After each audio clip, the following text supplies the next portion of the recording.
Hey, everybody. Welcome to The Suspense is Killing Me. With me today is the incomparable Catherine McCarthy. How are you? I'm good, thanks, Lucas, and thank you so much for inviting me today.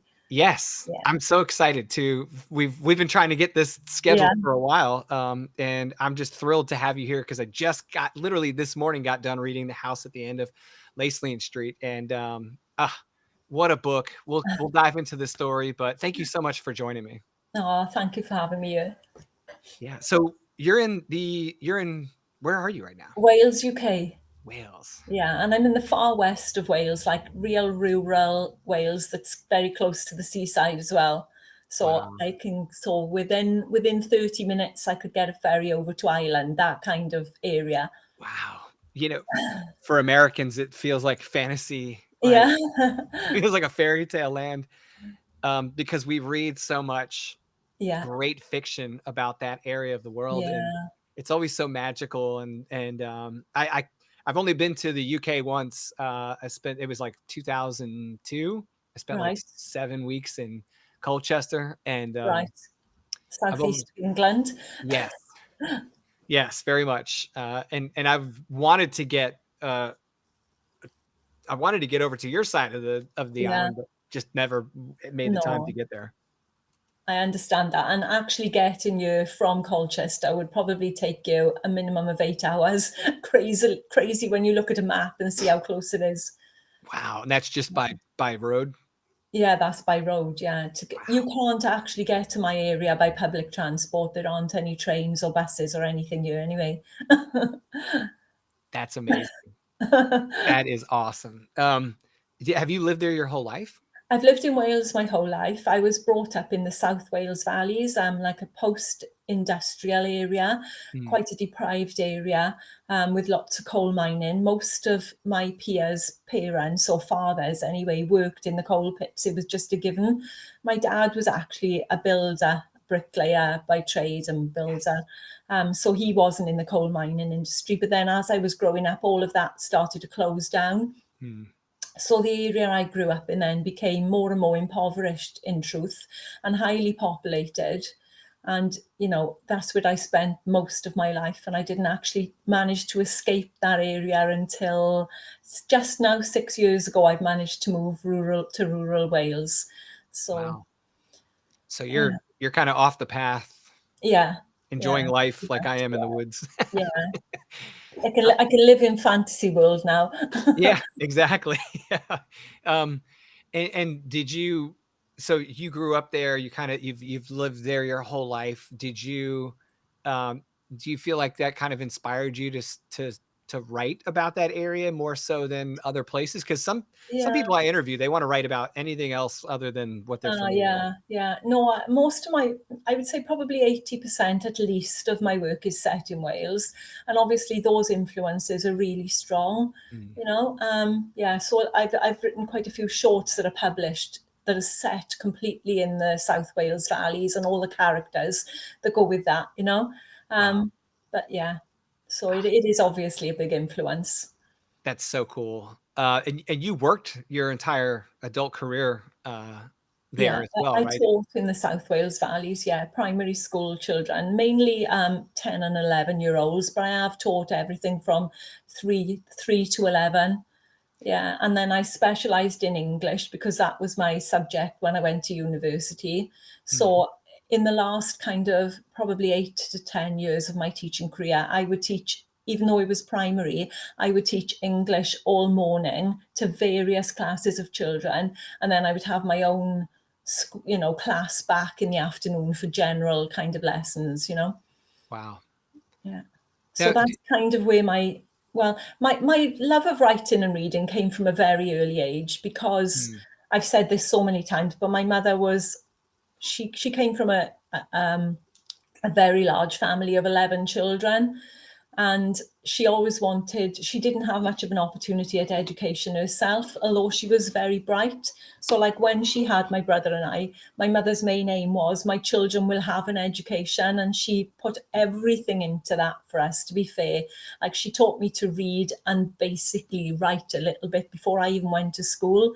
Mm. And more importantly than that, she developed a real love of stories and reading in me. So that's where it all kind of stemmed from. But then being able to teach English obviously developed my skills and my love of it, you know. Yeah. So this started for you at a young age. The Very young, yeah. I would say, well, forever, really. I mean, I've got really early memories. My brother was born when I was 4, but I have memories of stories before that. of writing stories or creating stories? No, listening to my mother, really, you know, she had these kind of familiar anecdotes that she would embellish a little bit, and then she was wonderful with like all the traditional nursery rhymes and fairy tales, and she would always put her little spin on it and kind of act them out and bring them to life. She was quite sort of dramatic. So, you know, and while like I say, my dad was a bricklayer, so money was kind of scarce because mostly in those days, one parent worked rather than two, you know. My mother did a few little part-time jobs while we were in school. But like my mother's priorities was always like she would prioritize me having money for book club in school over other things then. You know, she was so sort of determined that we would have opportunities that she didn't have. Oh, You know, that's she didn't great. always get it right because she didn't have the background herself to really understand what underlies all of that. But Yeah. her heart was in the right place and she did her best. So, No, that's awesome. yeah, I mean, so she gave you this or, yeah, you really, know, yeah. And the sad thing is, I mean, people know that she died fairly young of a brain tumor, and uh, so she never got to see. She saw me teach, obviously, you know, and all that, but she never got to see any of my work published at all, you mm, know. And so I wish that was different, but then that's just part of life. So. yeah. Well, I'm sorry to hear that, and, Yes. it sounds like she left you with a pretty amazing gift. So, Yeah, yeah. I mean, you're a remarkable writer. Oh, I mean, there's a lot of people that can tell a really good story, but their craft of writing, yeah, yeah. you know, your fingerprint, your unique voice. I mean, you have a beautiful writer's voice. I was reading The House at the End of Lacelean Street, and then all I kept saying out loud to my wife, who she's read plenty of your stuff, and because I keep Oh, telling her like, "Hey, you need to read this. Hey, you need to read that." Like oh, she read Moonlit Path of Madness right, right. right when it came out, and I told her, I said, "Gosh, she's got such a beautiful voice for a writer." And she agreed. So, you know, there Oh, you go. thank you. And thank you for me as well. That's lovely. Yeah. So obviously you were inspired at a very young age to be interested in story. Yeah. And so I mean, I guess that kind of answers a question that I was considering while you were talking was like, did you start out thinking in of writing as an exercise in fiction or nonfiction? Was it always fiction for you? Yeah, always fiction for me. Mm. And I have to say as well, you know, obviously my mother gave me the early start, but my husband, he's just incredible, you know. He's got such an artistic flair. And without him, none of this would exist either. So although my mother gave me the inspiration right from when I was young, I couldn't write without him because he's Mm. always like my first reader. He listens to every story I read. He's my kind of read aloud. I read aloud to him. And that's where you pick up all the errors, as you know. Yeah.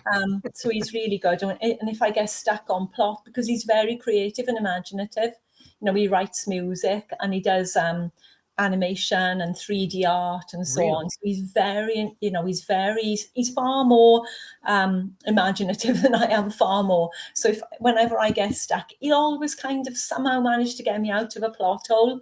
I don't know how, but he does. So yeah, he did the cover for Lacelean Street actually. Did he? Yeah, Oh, wow. and he did the cover for Wolf and Favour as well. The Wolf and Favour with Bridgesgate. Yeah. Yeah, I was actually just looking at a YouTube video this morning where I think you did like a partial reading. yeah, yeah. Yeah, I think beautiful. he wrote a little piece of music for it, didn't he? Hmm. He Yep. wrote, yeah, Oh, yeah. so that's his music. Yeah, that's his music. Yeah. Excellent. So Yeah, does he? and the Immortelle trailer, I don't know if you've ever seen on YouTube. I've got a trailer for Immortelle where Yep. he's done all the animation and the music for that. Yeah. Oh, I was He's kind of wondering where that came from. yeah, yeah, he did all of that. Yeah. He's talented. Yeah, but he kind of like he's always been the kind of person who like has a finger in every pie, so he can't focus himself on one particular thing. He's his creativity is rounded for him, and Mhm. he's struggled quite a lot. Well, all his life he's struggled with his eyesight, and over the last few Mhm. years he's had some really really serious issues with his eyes. They've deteriorated really badly, so that's kind of really stopped him in his tracks recently. Especially since he's so active in visual art. Yeah, it's really hard. Yeah, yeah. Did I mean, if you don't mind me asking, does this inspire him to move more into his music? Sometimes it does, but then it also can create blocks, the fear of it as well, the fear of the eyesight deteriorating, because with his music, he uses I don't really know where the programs are, but it's all done, via the computer then, with Right. keyboard and computer and so on. So things have stalled a little bit recently for that reason, because he's awaiting surgery again, but they're reluctant to do surgery because there's a great risk of even bigger complications. So it's been a bit of a nightmare lately with that, but still, he's amazing, fair player, and I wouldn't be able to do this without him. Well, my heart goes out to him and you because this is difficult, Yeah, and we hope he is okay. We yeah, hope you guys come out thanks. the backside of this a Yeah, little bit better off than when you walk in, right? Like, yeah, I yeah, mean, that's scary stuff with eyes. yeah, yeah, So, so, so, I mean, well, one, you've got this amazing support structure as a yeah, child. Now yeah, you have this amazing support as a spouse, in a yeah, spouse as an yeah, adult. This is really cool. I mean, do you feel like you're kind of in the right place? I mean, you and I talked about this before we came live, where I yeah, was in the service for several decades. You were teaching for several decades. One of the experiences I've had post career is that I finally feel like I'm where I want to be and where yeah, I kind of yeah, had to work to get here, yeah, just not on the definitely. traditional path. No, no, that's right. Yeah. And I started out self-publishing, Mhm. and I really enjoyed self-publishing because he was able to format the work for me, do the cover for me, make trailers for me. But then two things with self-publishing really. First of all, when his eyes deteriorated, he couldn't always meet deadlines for me, because if he had a flare up, one of many conditions he's got with his eyes is this inflammatory condition, which Mm. suddenly comes on out of the blue, and then he's practically blind and on high dose steroids for it's a 6-week course each time it happens. So sometimes then it was tricky to meet sort of deadlines that I'd set. So there's that, and also it's so difficult, as you know, to get seen and to get people to actually believe in you as a writer if you're not traditionally published. Yep. So those are kind of the two reasons why I went a bit into trad publishing. Then those were the reasons why, but I still will probably self-publish as well in the future, because like I've So had my career in teaching, and although I love writing and I can't imagine my life without writing, if I'm honest, I don't really see this as a career. It's not a massive deal for me. I'm not like, you know what it's like, say for example on Twitter, you get these people, they're so hungry, you know what I mean, right? yep. And sadly some of them are willing to tread over many other people to get there as well, and I could Right. never be like that, because that would take all the joy away from me. Right. I'm kind of like accepting of I am where I am, and if it goes a little bit further, then so be it. But if it doesn't, it doesn't matter, because I'm in a happy place. Apart Right. from, you know, And you can like feel it so, in your stories. Your stories are definitely leading the way. I mean, you can sense that in your writing that you're letting the story kind of be king. yeah, It's yeah, growing and it's doing its own thing, and you're not necessarily trying to wedge it into a specific no, set of tropes or genres. no. And I I love think that my about your stories writing. are very difficult to sort of pin down genre-wise as well. Very difficult. People will say to me, what genre is it? And I can't pin it down myself, because I don't start from a point of thinking of genre. I'm going to write a cosmic horror. I don't think like that. It just evolves, and it ends up being, a bit of cosmic, a bit of psychological, a bit of gothic. It just is what it is, Yeah. you know? Yeah, I mean, that's exactly the way I felt reading the story. It feels free. It doesn't feel like it's constrained or targeted. Yeah, And I love that because it does really kind of open up your word usage, your language, the places you want to take the story. It's funny because not to dive like fully into the story just yeah, yet, but like when I was closing the book this morning, figuratively because it was on my yeah, yeah, Kindle, I yeah. was I was thinking, you know, this feels a lot like the experience I have when I'm writing something that doesn't fit neatly into Yeah, some of these frameworks that we have available to us as writers. It didn't feel purely gothic. It didn't yeah, feel yeah, like a heavy grief horror, but there's grief horror all through yeah, it. yeah, yeah, yeah, Your writing is so gothically influenced that you can't help but taste it as you're yeah, reading. It's beautiful, the way you balance that. And there was enough in there to classify it as horror, but yeah, it's not a yeah. true dyed in the No, wool horror absolutely. depiction. Yeah, totally. Yeah. Love that about it. I'm kind of like, I mean, I probably come across as like quite mainstream, but a real like kind of rebel at heart, and I like to break rules. So even when I'm writing, I might put something in there that's kind of I know will be controversial in respect to a reader's point of view, but I think, what the hell is my story? If I want to write that, I will. You know, I'm a bit of a rule breaker, really. Well, keep breaking them because it's working. Thank you. So okay, so you leave teaching, you decide to take on more of a writing role. You self-published for a while. What was your first published story or novella? My first story was a middle grade novel called The Gatekeeper's Apprentice, which I wrote when I was teaching. So it Right. was very much sort of inspired by the children I worked with and so on. That was more of a like a kind of dark fantasy. That was self-published. And then I didn't even have any social media accounts at all. And then I started to write a collection of short stories, Door and Other Twisted Tales. Um, that would have been about, oh, I can't even remember, probably about 2016. Hmm. You know, they literally came from, we were driving one day along quite a busy road, and we looked up to the left, and there was like a kind of big bunker place up on a barren wasteland mountain. And then we start talking in the car because that's how we go. I wonder what that is are there secrets there, and so on. So Door, actually the story called Door, was my first sort of dip into short stories, and it was really it was a little bit out there. Actually, it was kind of like just like a thought shower type thing. But I still really love that story, even though I wrote it many years ago. And actually, I've written a sequel to that now, which will be published this year as well in an anthology. Nice. So then the collection just developed from there. I developed this idea of portals all over the world, and you know, kind of like what was behind that portal. And then the final story called Bunker in that collection kind of lets the reader know where Door came from, where the sort of portal into that world came from, originated then. So those were self-published. Then my collection of stories set in Wales, Mists and Megaliths, was self-published. And then I thought, like, people started nagging me and saying, you really need to get on some social media if you want to sell some copies. And then I just joined a few places, and it started from there. And then you know how it goes. You meet certain people like Brandon Scott.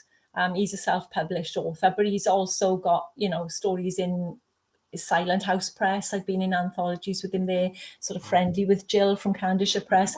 He said to me one day, he said, look, you know, there's 25 Gates of Hell anthology with Rookie Berwick. He said, how would you feel about submitting the story to that? So to be fair to him, he sort of gave me the opening. I was like really nervous. Oh, I don't know if I want to do this. And it just kind of all exploded from there. And then I gained more confidence and sent out more short stories. And I just seemed to take off, you Oh know, wow. unintentionally, really. I mean, that's organic. That's Yeah. just complete credit to your work. Oh, thank you. You know, to the experience your readers have with your stories. And when I say readers, I mean, you know, Yeah. people that are strictly readers, and then people that are writers that are readers, and people Yeah, that are yeah, publishers that are reading your stuff. And yeah, when you put it all together, I think you get the picture of your trajectory yeah, being being uh being exactly what it's been. And it's been great to see you. It's been an inspiration to people like me who was stepped away for so long and came back. And I'm like yeah, looking around the landscape going, oh wow, there's so yeah, much. I didn't feel like I really had a place to fit in at first. But seeing your yeah, work and seeing a few other artists like Antonio Rachel Ward, yeah, several people that were kind of writing on the fringe of Gothic, but not quite yeah. in the Gothic realm, really kind of opened my eyes a bit. So thank you for doing that. It's okay. Um, Now we spoke a little bit earlier about short stories versus novels and all the things. And before we dive into the house at the end of Lacelean Street, can you tell me what the experience is like for you writing a short story versus a novella or a novel? Like, is there a different creative experience for you, or do they feel level but just a different format? Yeah, I mean, I think out of all of them, I struggle most with a novel because I always get stuck in the middle, always, every single time. It's tough. And I love novella length and I love short stories. Sometimes, as I said to you, when we were just driving along and we saw this barren building, a short story inspiration will come like that, but then so can a novel idea as well, you know? So it's just a matter of just thinking like what I've also done is turn some of my short stories into longer works. So, um, for example, I'm trying to think now which ones.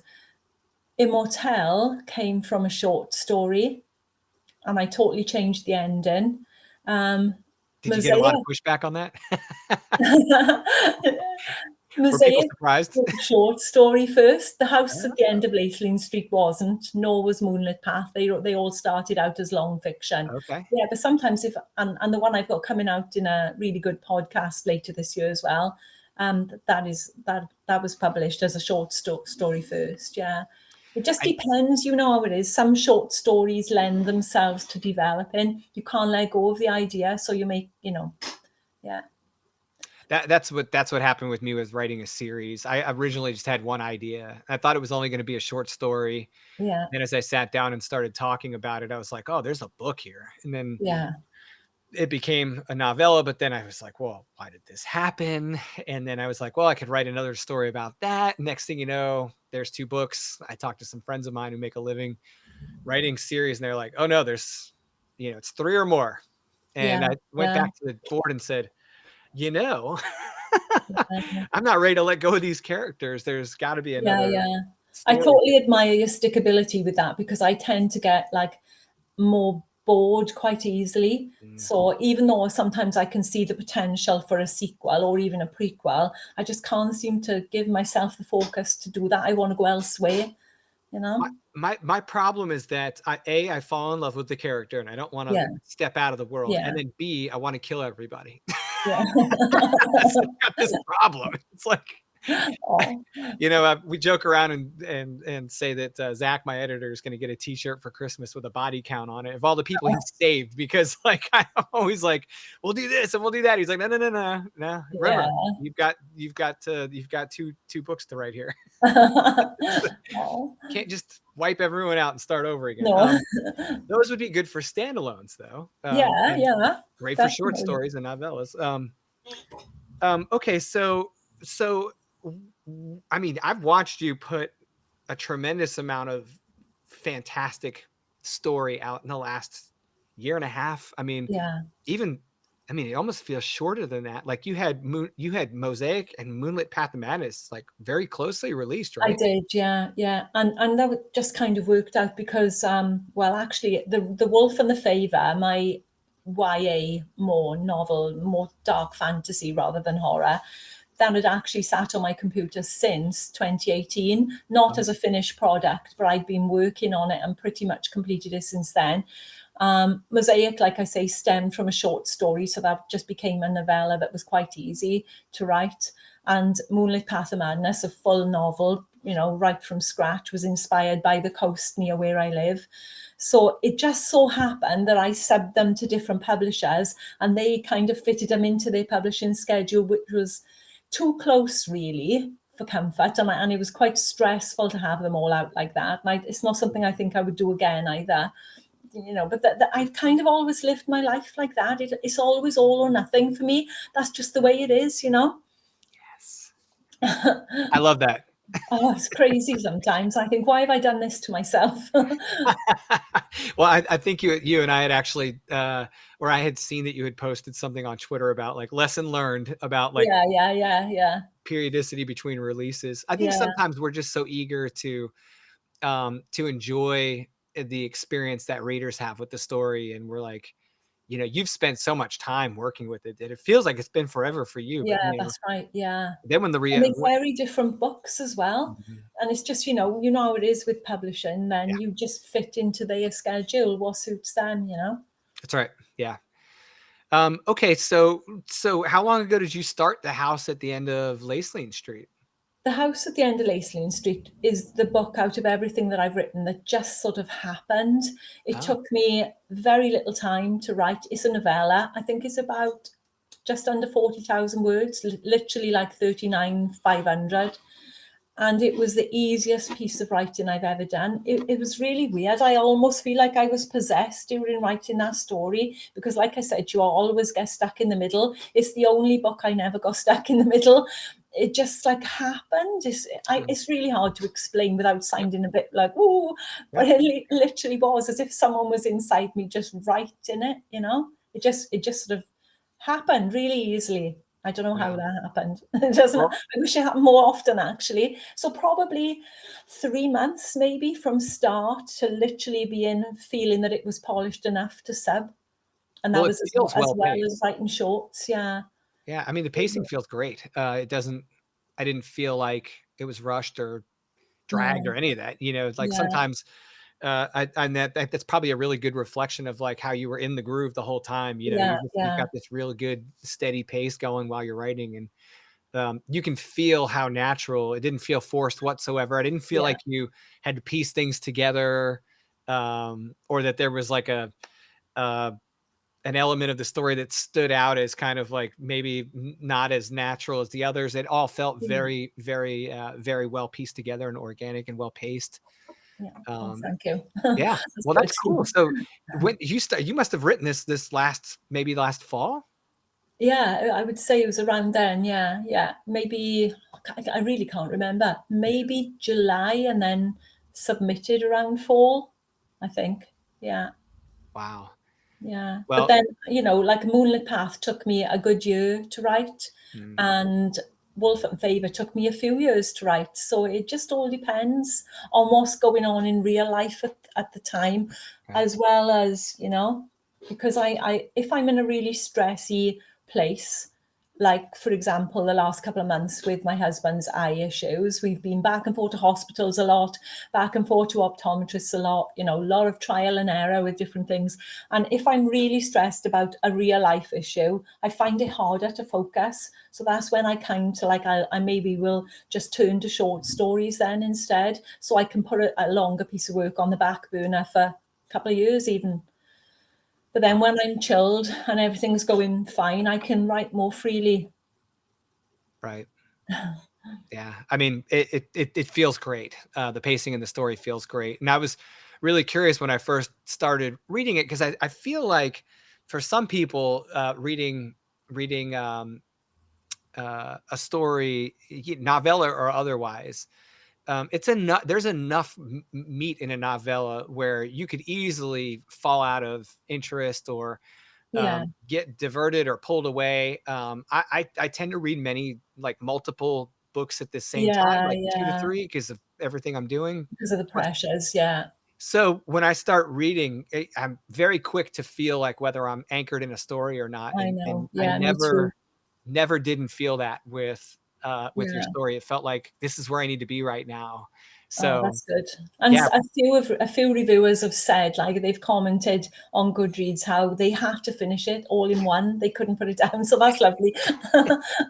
Yeah, it definitely has that good flow to it, and that good hook, and it wasn't that feeling wasn't motivated by, "Okay, if I step away from this, I'm gonna lose Lose details it. because Yeah, yeah, there's so much going on." It was more of like, "Hey, if I step away from this, I'm gonna feel like I'm not where I should be." Like, I did yeah, really felt comfortable, but it also was like there were so many great questions left open, yeah, that I wanted answered, and, so it just kept pulling me naturally right through. yeah, Kudos to you, by the way, of being able to do that with 3 characters in 1 building for the yeah, majority of the book, so, um, okay. So, on the characters part, I I was really impressed with, I'm a bit of a fan of learning how different writers approach character development, not necessarily from like a nerd writer's perspective, but more so from a reader's perspective, because when you read pieces of work like this where they don't have, you don't have this massive cast of characters. yeah, You yeah, really have to nail those 3 or 4 people yeah, really yeah, well.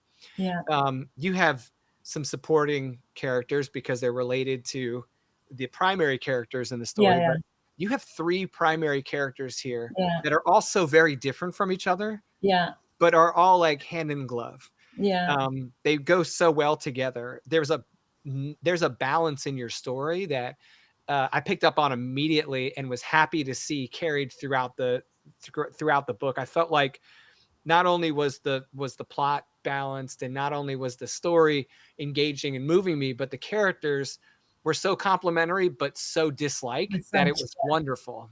Yeah, Um, thank you. so what motivated you to kind of create each of these characters, and was that like, alignment but misalignment intentional? It was, yeah, yeah.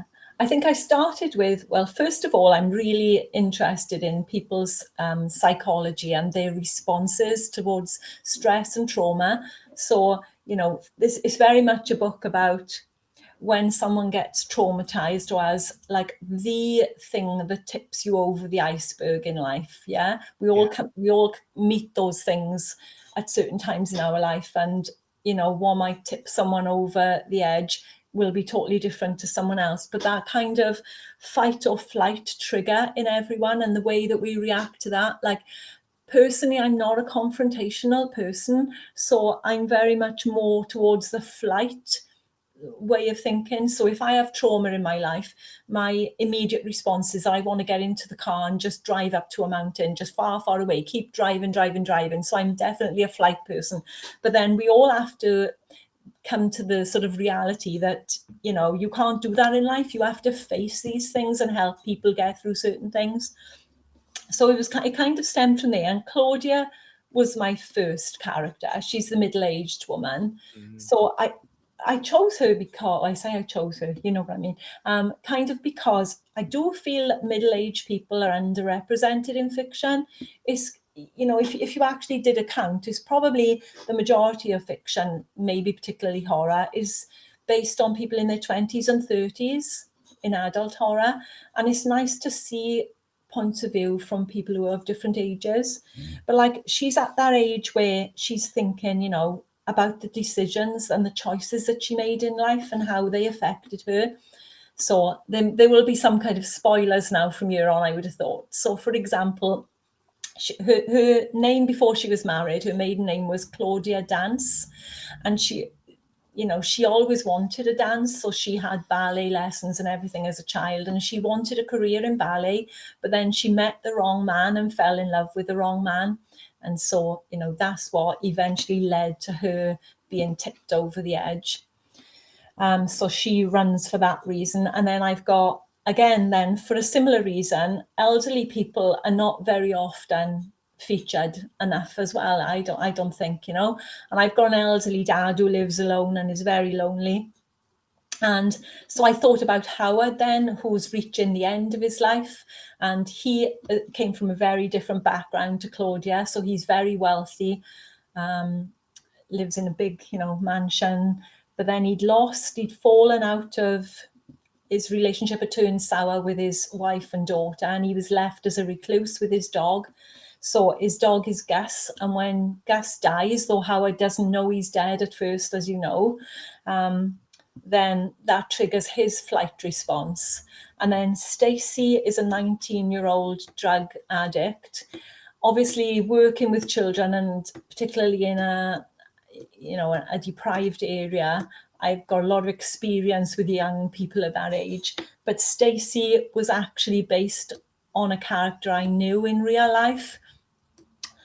Not all that much personally, but it was kind of a friend of a friend who unfortunately went down the same route and was a drug addict. And she had a child, and she was so hooked on heroin that she even sold all his toys and his bedroom TV and everything. And I thought how really utterly sad that is, to get to that stage in life.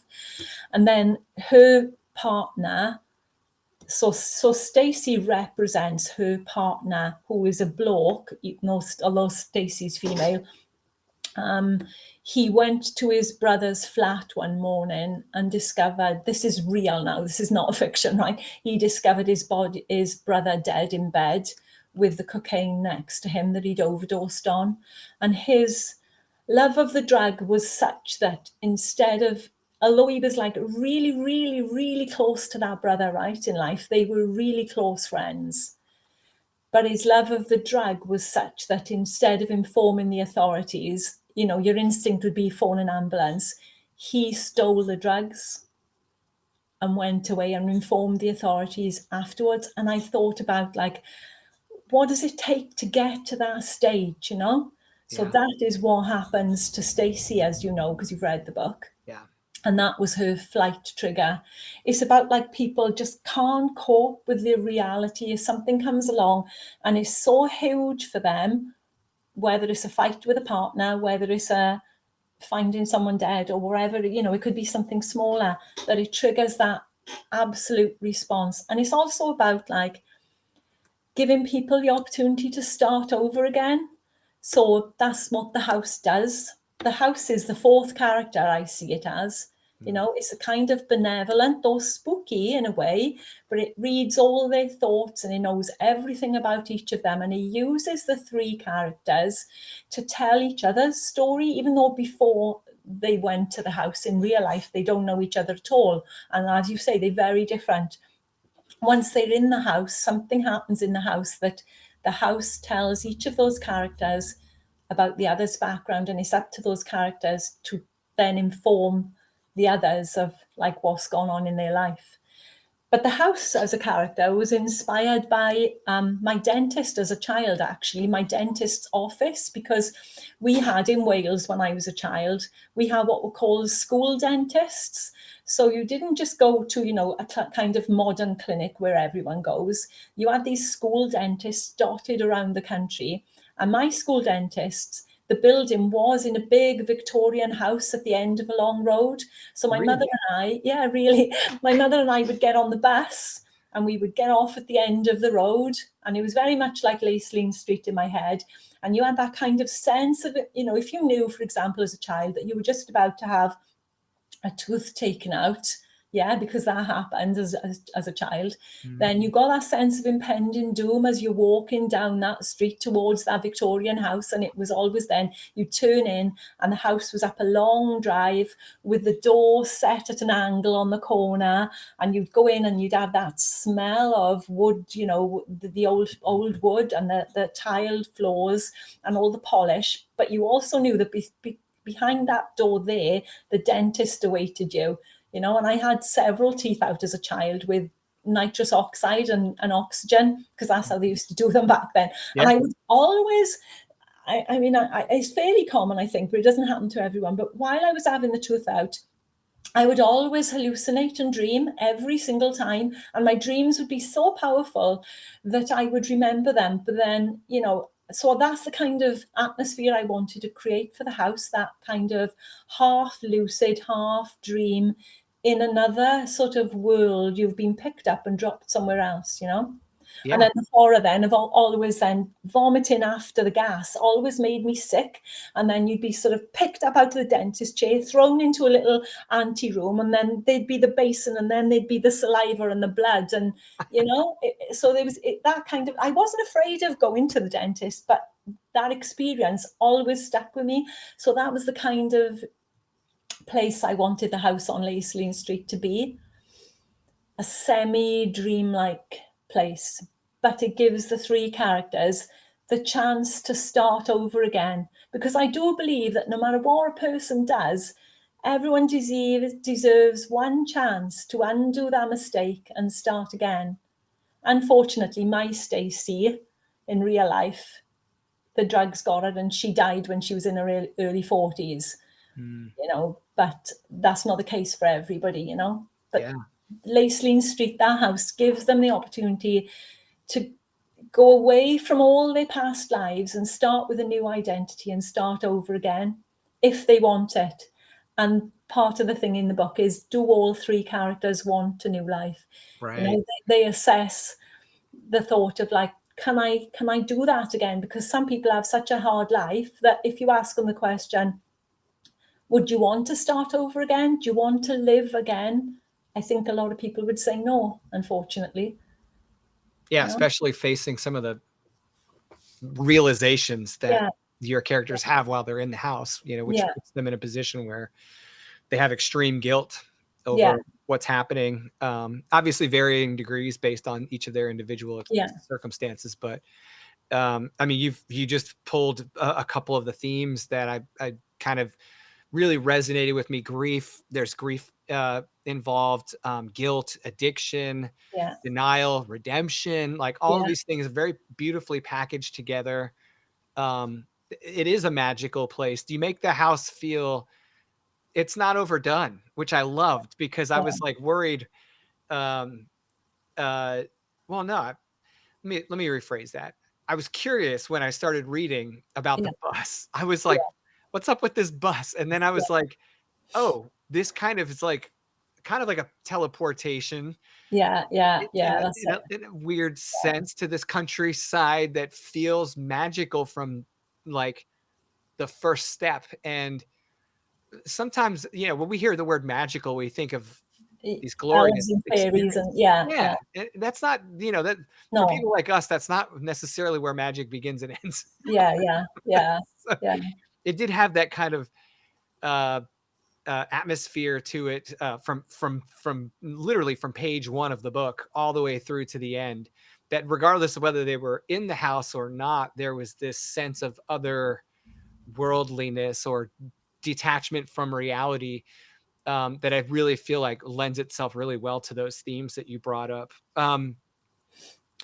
Did you Were any of these themes of grief, redemption, did any of this start the story? I mean, like when you started writing, did you feel like you had to tell a story about these particular experiences or emotions, or are these things that just came through the characters as you developed the yeah. They story? they came. I do very little plotting. Mm, I literally almost feel that something overtakes me. I just started with the flight or fight thing, and I wanted a middle-aged woman in my story for sure.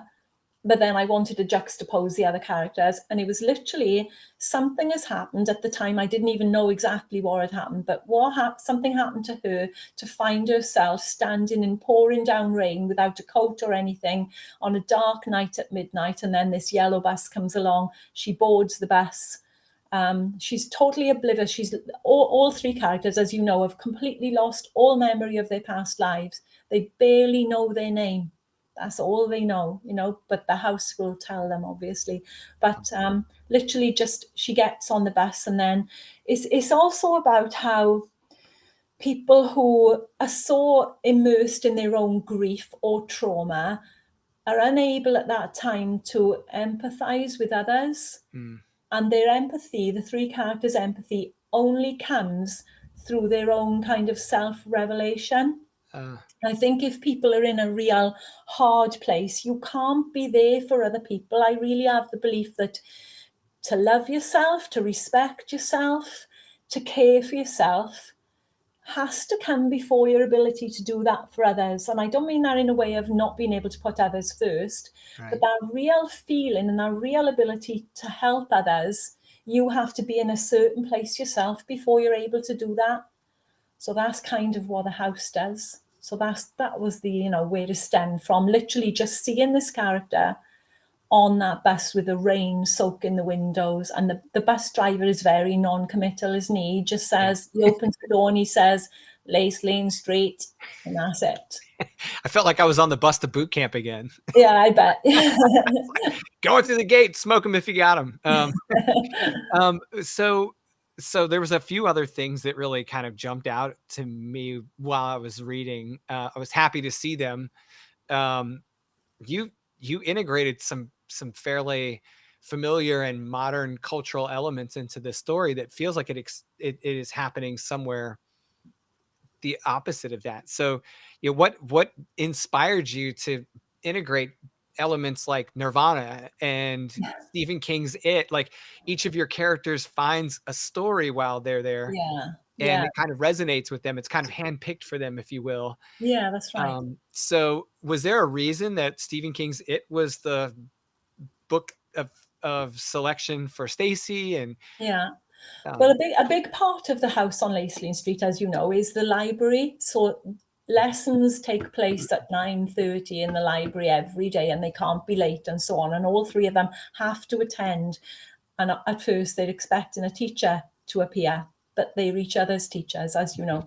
But this library is two-story library. Their lessons occur in the downstairs, and they're forbidden to go to the upstairs until almost towards the end of the book, and you know the reasons why they're not allowed to do that, because it's kind of about as well obeying the rules and how different characters find it easier to obey rules as opposed to Stacy, who goes to the second story too soon and has a punishment. But this library, I was just kind of thinking, like, which book would appeal to each character, which kind of book would really sort of tell that story of that character. So for Claudia, it's The Wind in the Willows, because there's that magical past to her, and the god Pan is her kind of fellow that leads her through it with his magic flute and his dance as well. So she watches him dance out of the window and dance all through the lawns. So that's kind of like reiterating her love of dance, though she doesn't realize it at the time. So there was that kind of like half dreamy like state to do with that. And then because weirdly enough, the god Pan does appear in The Wind in the Willows, but he's only in one chapter, and it's almost like, this is really spooky, because most people forget that the god Pan is in The Wind in the Willows. It's the one chapter where they go looking for the little, I think it's a weasel, the baby, and he's only in that one chapter and he never appears again. And for some reason, almost everyone, and you will find this on Google, almost everyone who reads The Wind in the Willows forgets that Pan is there. It's almost as if he's got this power then to make you forget him. So that was Claudia. Howard is non-fiction, so his stuff is astrology and astronomy upstairs, which doesn't occur until towards the end. And then for Stacy, I felt that her relationship with her sister Lisa, so I'm going to have to give plot spoilers here, because she comes to understand that her sister Lisa has died from a drug overdose. And Stacy bears this huge amount of guilt because she was the older sister. She was the one who started Lisa on drugs. She was the one who stole the drugs from her sister when she discovered her body, instead of, trying to help, although it was too late, and so on. I felt that correlation between the characters in Stephen King's It, the two brothers, that guilt that comes with Georgie being killed, and all that kind of thing. And as I go through the book, as you know, I make like there are like these weird references that happen to those characters in It that have also happened to Stacy. So she's not a reader, right? She's not an intellectual, Stacy, but Claudia encourages her to read a book, and she goes, yeah, well, I saw a film called It once, I think, and so she finds the book It, and then she starts to read it, and she thinks like, holy shit, this is me. Yeah. Stephen King has written this about me. She gets this kind of obsessive, paranoia that this book is really about her because her story correlates so well. As for the Nirvana t-shirt, I just, used to really love Nirvana, and I thought, why Yeah. not put the t-shirt in there? So like her sister Lisa is, when she's dead, she's found in the Nirvana t-shirt with the baby and the dollar bill. And Stacy knows she's dead when that baby is lying on the bottom of the pool and the dollar bill is sunk. So it was just that kind of I thought that was great. metaphor, really. Yeah. I just like to put in little things where, like, things that I love, things that have like been a big thing for me. I'll kind of sneak them in. Right. Well, those references are easily relatable to, I think, the vast majority of your audience, and I found, like, the whole discussion about the god Pan was great for me because I didn't have as much familiarity with him as I did with, say, Nirvana. So it was really Yeah, cool to kind of have like this moments of familiarity and these moments of maybe a little bit more um, fresh eyes, because yeah, I think I hadn't even thought about that story since I was a teenager, right? yeah, Like I think yeah, we had to read it in high school. What a great like balance in the book of tradition and modern influences. And I was happy to see Stephen King's in there, and the familiar reference actually adds depth to the story because, like you said, when you understand those relationships in yeah, one book, they really amplify the relationships that you see here. So yeah. love that. On the thoughts of Nirvana, and anyone who watches this podcast knows that like I cannot avoid asking, was there any music that inspired you while you were writing? Did you listen to certain music that kind of pulled you into this story while you Mm. wrote, or no? No, not really. I mean, I love music. I can't imagine a life without music, Mm. but I cannot listen to anything when I'm writing. Though Uh, I will get a feel of a song that matches a character. So, for example, Nirvana was very much Stacy for me. mhm. And so if I want to write about Stacey, I will then maybe listen to some Nirvana to get that kind of feeling and that mood, but then I will have to turn that off to write, Okay. and other characters in other books that I've written have been based on sort of like a mood of a different song. So, for example, Agnes Obel, Mm. River, I think the track is called Riverbank. That very much influenced the feel of the wolf and the favor. But I cannot have music on while I write at all. I have to have complete silence. Wow. Okay. So I you use it will like a come away, primer. yeah, yeah. I will come away, take a break, listen to a track maybe several times to get that mood. You know what I mean by Yeah. music? Yeah, the mood of the music. Yeah. And then you can kind of get in the character's head more, you know? Wow. Yeah, that's a really good. I like that you find a balance in your method that you can still use it, although you can't have it while you're Yeah, actively writing. Because yeah. I've interviewed a lot of writers that are like, if it has lyrics, I can't hear it because it interferes with my ability to generate words. And That's exactly it. Yeah, because right, I'm a word person. I'm not a very visual person. As I said to you, I'm not very visually imaginative. So, which is often why my husband Tony will create an image for me, and then I'll write a story because I can't get those images myself. It's really frustrating. So, if like you say, if something's got lyrics, I'm into the lyrics. I can remember the lyrics of thousands of songs many, many years later. So I can't turn that off. wow, that's really cool. Well, there you go, guys. I mean, you haven't heard that take in particular on previous interviews where people will use writers could use the music as a primer before they start writing. I love it. Okay, so is there anything about this story that you haven't mentioned yet that you really want the readers to like leave the experience of this story with? I had certain experiences with your characters that maybe resonated with my personal life, Yeah, or that I had empathy for. Howard, for example, in the end, we talked a little bit about that. I don't yeah, want to spoil it, but yeah. there are these moments where I feel like you were definitely trying to pull us to a certain place to let us experience something with that character. Is there something we haven't mentioned yet that you did want to note that has experienced in that story? Not in particular. I think one of the things that was in my mind a lot of the time while I was writing it is about not judging, not making prejudgments on people by the way they look or the way they behave. Because as you know, as you said, the three characters are extremely different, and yet they come to help each other in a way that no one else can. So you can make a friendship out of the oddest relationship sometimes. So I'm very much, of the mind of not to sort of judge a person just by their looks, or judge a person and sum up their whole life just on our initial meeting, because Stacey's quite a scary character and would be a scary character for a lot of people. But is she really? She's Yeah. just a broken girl. Yeah, she's a broken kid. Yeah, yeah. I just say to people, take a little message of like not being too quick to form judgments. Yeah. Yes. What a great message to take from the book. I mean, you show that very clearly that these characters have to lower their expectations, um, and become very close in doing so.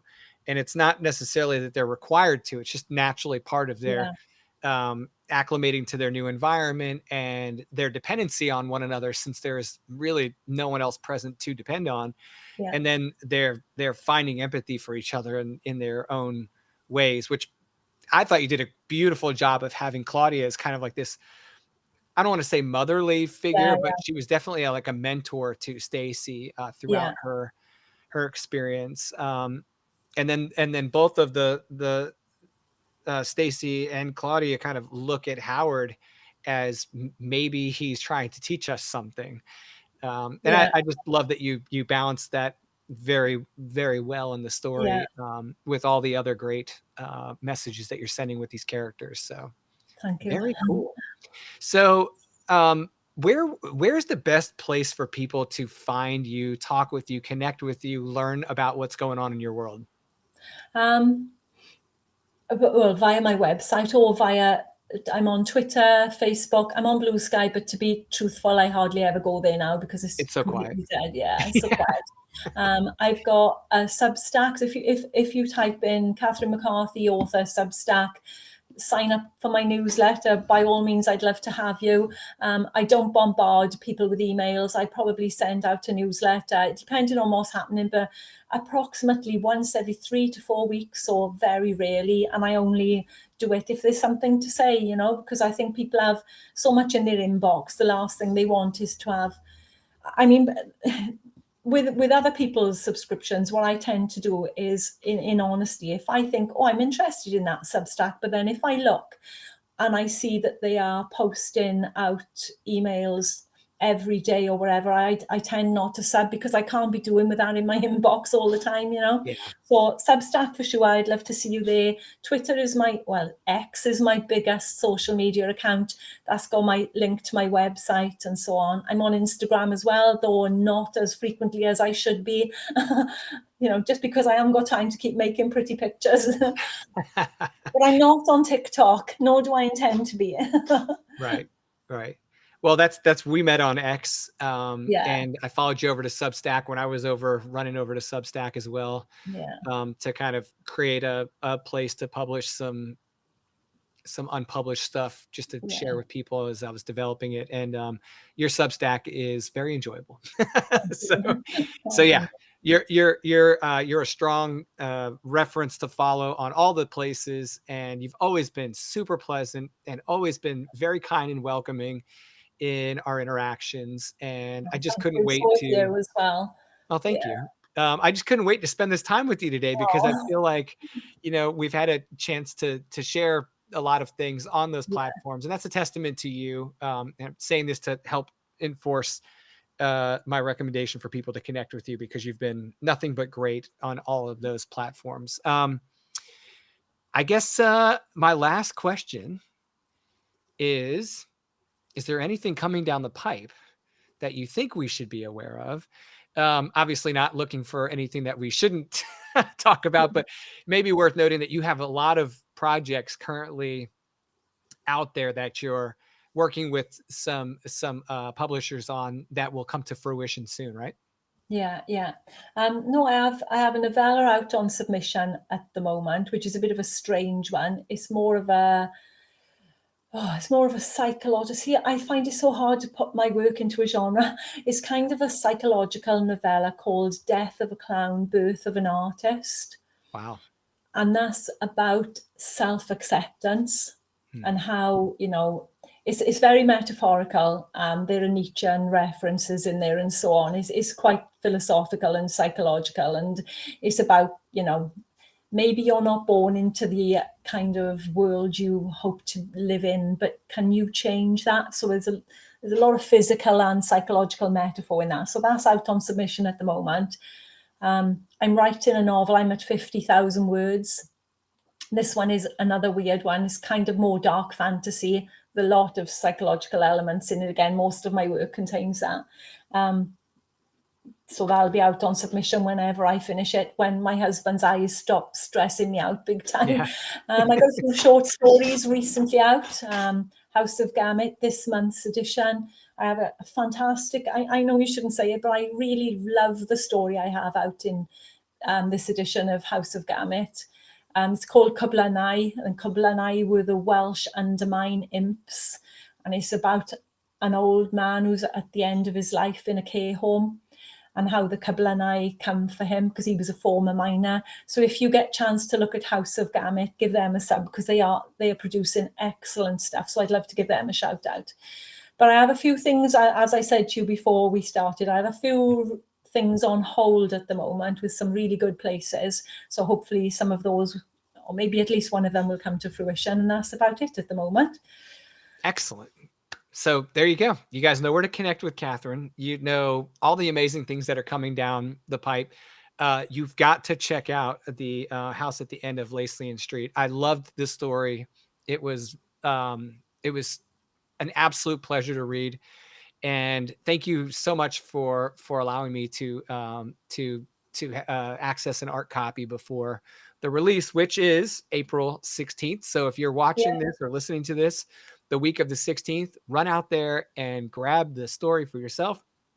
If you're watching this afterward, I hope that this episode and this discussion with Catherine has enlightened you and expanded the story in some way, and that you've found some new level of enjoyment in the story, having experienced it both as a reader and now in an interview with the author. So, Catherine, thank you so much for joining us, and I can't wait to get you back on the show in the future once one of these great publications hits that we can talk about. So.